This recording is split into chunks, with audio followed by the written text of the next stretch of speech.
पिछले एपिसोड में आपने देखा था कि इकुमा अभी तक जिंदा होता है और लेडी आयामे बीबा को शोगन के हवाले कर देती है और बीबा की बदौलत शोगन एक काबाने बन जाता है और धीरे धीरे कर पूरे कोंगाकू में काबाने की तबाही फैलने लगती है और इकुमा को भी पता चल जाता है कि बीबा मुंह में को एक स्मोक मॉन्स्टर बनाने वाला है। अब आगे तो एपिसोड की शुरुआत में हम देखते हैं तबाह हो रहे कोंगाकू को और वहाँ के लोगों को जो काबाने बनते जा रहे थे और बीबा कहीं से इस सब नजारे को देखता हुआ इंसानों का सच हमारे सामने कर रहा होता है। इंसान बहुत ही ज्यादा भद्दे जीव है। हम उस चीज को रिजेक्ट कर देते हैं जिससे हम डरते हैं, हम उस पर हमला कर देते हैं जिसको हम समझ नहीं सकते।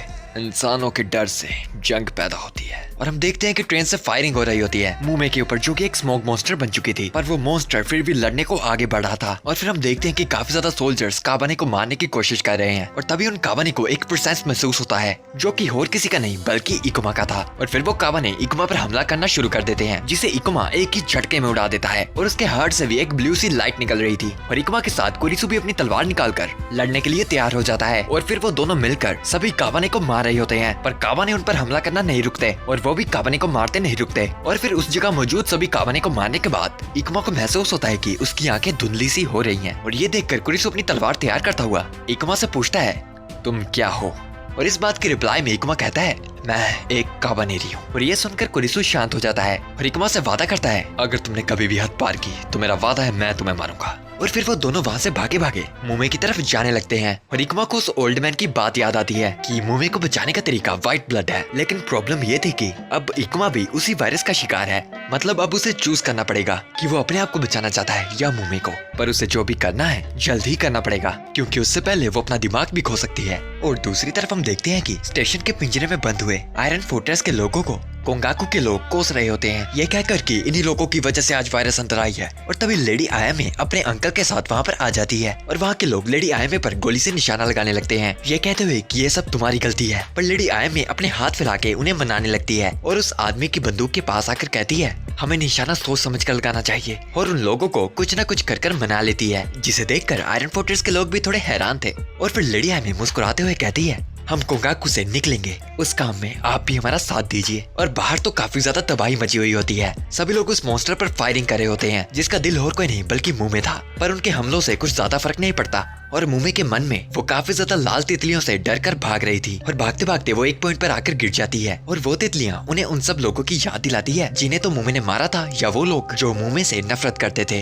एंड उसके मन में तो ये चल रहा होता है पर बाहर उसका शरीर तबाही मचा रहा था। और बीबा का वफादार सोल्जर ये सब देखता हुआ बीबा को इन्फॉर्म करता है कि अगर ऐसे ही चलता रहा तो वो कैस्टल के टावर तक आधे घंटे तक पहुंच जाएगी। और बीबा उसकी बात समझ जाता है और उसे प्लेटफॉर्म 13 में मिलने के लिए कहता है। बट तभी बीबा के सोल्जर की नजर वहाँ से आ रहे इकुमा पर पड़ती है और दूसरी तरफ बीबा सोच रहा होता है कि आखिर अब मुझे क्या तबाह करना चाहिए कि उसका सोल्जर उसे इकुमा के बारे में इन्फॉर्म कर देता है, जिसे सुनकर बीबा काफी ज्यादा हैरान था। और इकुमा नीचे टाउन में सोल्जर्स को मारता काफी ज्यादा तबाही मचा रहा था और घरों की छत पर स्नाइपर्स आ जाते हैं इकुमा को मारने के लिए। पर कुरिसु ने मारने वहाँ पर आ जाता है और एक एक कर छत पर सभी खड़े सोल्जर्स को मार देता है और इकुमा भी अपनी इनह्यूमन स्पीड और पावर से सभी सोल्जर्स को लगातार मार रहा होता है। और बीबा का वफादार बंदा ट्रेन लेकर इकुमा की तरफ आ रहा होता है ताकि वो उसको कुचल पाए और बाकी सोल्जर्स भी इकुमा पर हमला कर उसे जकड़ लेते हैं ताकि वो वहाँ से भाग न पाए। पर इकुमा उन दोनों को धक्का मारकर अपने सामने आने वाली ट्रेन को सुपरनैचुरल फोर्स से रोक लेता है और वो ट्रेन हवा में उड़कर ब्लास्ट हो जाती है। लेकिन उस पावर को यूज करने के बाद इकुमा काफी ज्यादा थक गया था और कुरिसु इकुमा के पास आता है, लेकिन इकुमा उसके पूछने से पहले ही उसे बता देता है कि वो अभी भी एक काबानेरी है। पर उनके सामने धुएं से बाहर निकलता बीबा का वफादार सोल्जर अभी तक मरा नहीं था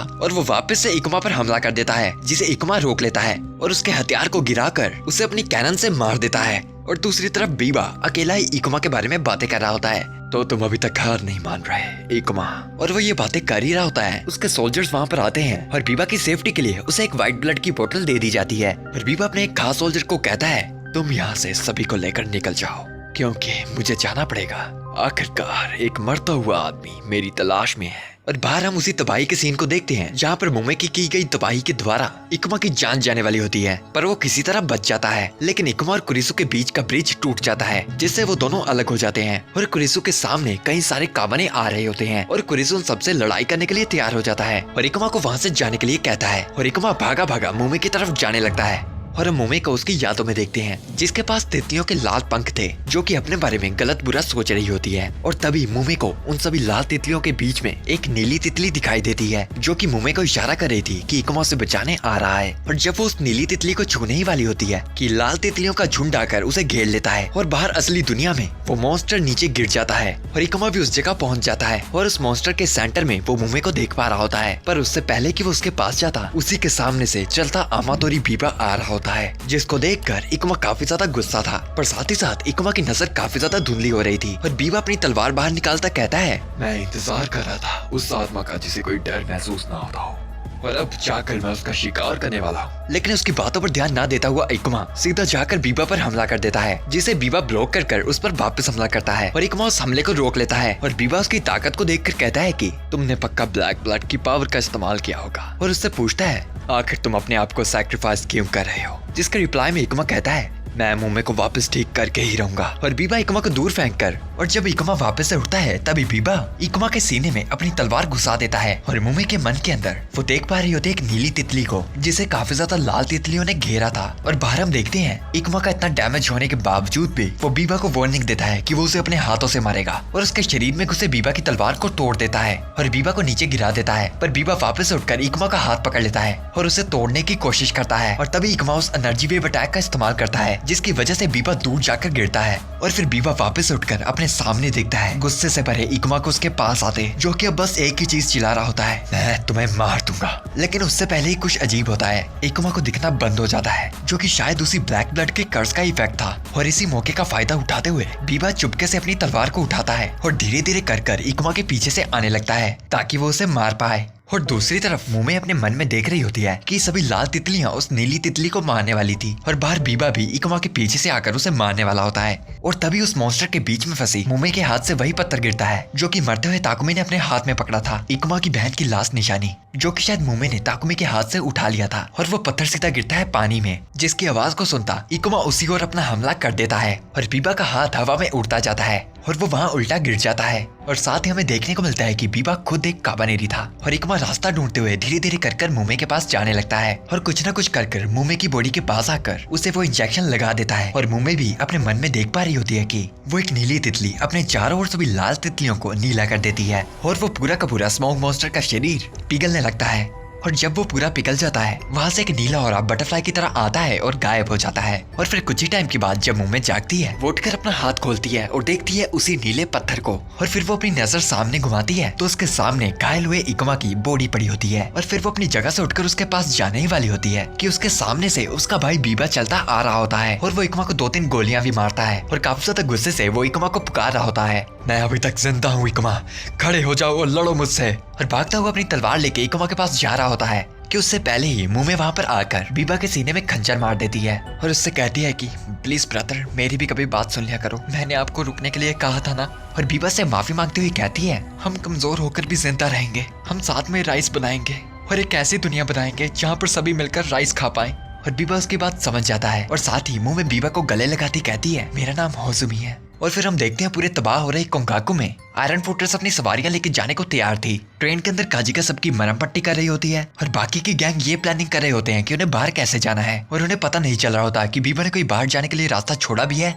और तभी उनकी ट्रेन में बीबा का एक सोल्जर आ जाता है और वो उन्हें कहता है कि मैं तुम्हें रास्ता बताऊंगा, बदले में तुम लोग हमें ट्रेन में रहने दोगे। और तभी एक औरत उस बंदे के पास जाती है और उसकी गाल पे थप्पड़ मारती है क्योंकि बीबा और उसके सोल्जर्स की वजह से उसने काफी कुछ खो दिया था। और लेडी एम उस औरत को शांत कर उस बंदे की डील को मान जाती है और वो बंदा इस बात की खुशी में लेडी एम को एक चीज बताता है कि वो दोनों काबानेरी और कुरिसु कहाँ पर है। और दूसरी तरफ हम देखते हैं कि कुरिसु इकुमा और मुमे के पास पहुंच गया था और वो इकुमा को इन हालातों में देख थोड़ा घबरा जाता है और मुमे कुरिसु से पूछती है, इकुमा ठीक हो जाएगा ना कुरिसु?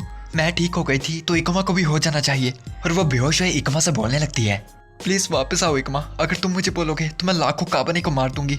पर इकुमा इन बातों का कोई रिप्लाई नहीं देता और तभी उन्हें काजिका की आवाज सुनाई देती है जो कि उन्हें उनके सामने लगे पब्लिक अनाउंसमेंट माइक्रोफोन से आ रही थी और वो उन्हें प्लेटफॉर्म 13 पे मिलने के लिए बुलाती है। और मुमे को कहती है, हम आयरन फोर्ट्रेस लेकर वहाँ पर आ रहे हैं। जिस बात को सुन के मुमे काफी ज्यादा खुश होती है और कुरिसु इकुमा को उठा लेता है और वहाँ पर लेडी आयमे आयरन फोर्ट्रेस में मास्टर की डालकर उसे शुरू कर देती है और मुम्मे भी तैयार होकर अपने ब्रदर पर फूल चढ़ाकर वहाँ से चली जाती है।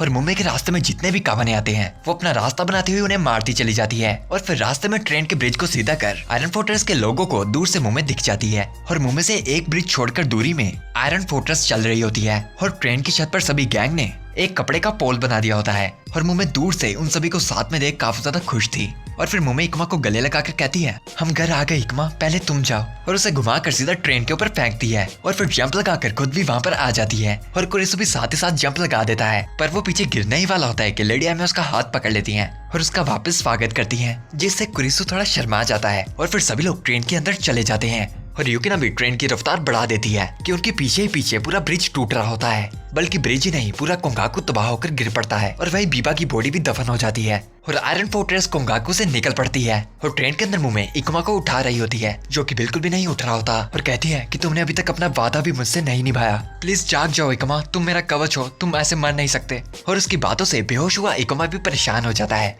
और उसे कहता है मुझे हिलाना बंद करो। और उन दोनों को देख सभी खुश थे और तभी इकुमा का नीला दिल चमकने लगता है और पहले जैसा नॉर्मल हो जाता है। और ये चीज सिर्फ व्हाइट ब्लड से हो सकती थी, मतलब कि बीबा के पास जो व्हाइट ब्लड था उसने उससे इकुमा को ठीक किया था।